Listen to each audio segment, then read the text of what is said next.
America చైనాల మధ్య కొనసాగుతున్న వాణిజ్య ఉద్రిక్తతల నేపథ్యంలో ఇరు దేశాల అగ్రనాయకులు డొనాల్డ్ ట్రంప్, షీ జిన్పింగ్ల భేటీ యావత్ ప్రపంచ దృష్టిని ఆకర్షించింది. దక్షిణ కొరియా వేదికగా గురువారం జరిగిన ఈ సమావేశంలో ఇద్దరు అధినేతలు దాదాపు 2 గంటల పాటు అంతర్గతంగా సుదీర్ఘ చర్చలు జరిపారు. అనంతరమే ట్రంప్ తాను తీసుకున్న కీలక నిర్ణయాన్ని కూడా వెల్లడించారు. ముఖ్యంగా చైనాపై విధించిన టారిఫ్లను 10% తగ్గించినట్లు ట్రంప్ వెల్లడించారు. ముఖ్యంగా చైనాపై గతంలో విధించిన 20% సుంకాలను 10%కి తగ్గిస్తున్నట్లు ప్రకటించారు. ఈ తగ్గింపుతో చైనాపై ఉన్న మొత్తం టారిఫ్లు 57% నుంచి 47%కి తగ్గే అవకాశం ఉంది. అలాగే ఈ చర్చల అనంతరం చైనా తక్షణమే అమెరికా నుంచి సోయాబీన్ ఉత్పత్తుల కొనుగోళ్లను కూడా తిరిగి ప్రారంభిస్తుందని ఒప్పందం కుదిరినట్లు కూడా ట్రంప్ వెల్లడించారు.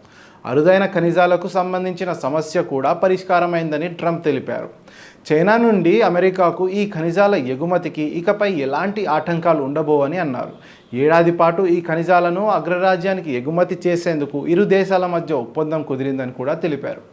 అలాగే ఉక్రెయిన్ రష్యా యుద్ధం వంటి ప్రపంచ సమస్యలపై కూడా అమెరికాతో కలిసి పనిచేసేందుకు చైనా అంగీకరించిందని ట్రంప్ తెలిపారు. భవిష్యత్ పర్యటనల గురించి వెల్లడిస్తూ తాను వచ్చే ఏడాది ఏప్రిల్లో చైనాలో పర్యటిస్తానని, ఆ తర్వాత వీలు చూసుకొని జిన్పింగ్ కూడా అమెరికాకు వస్తారని ట్రంప్ ప్రకటించారు.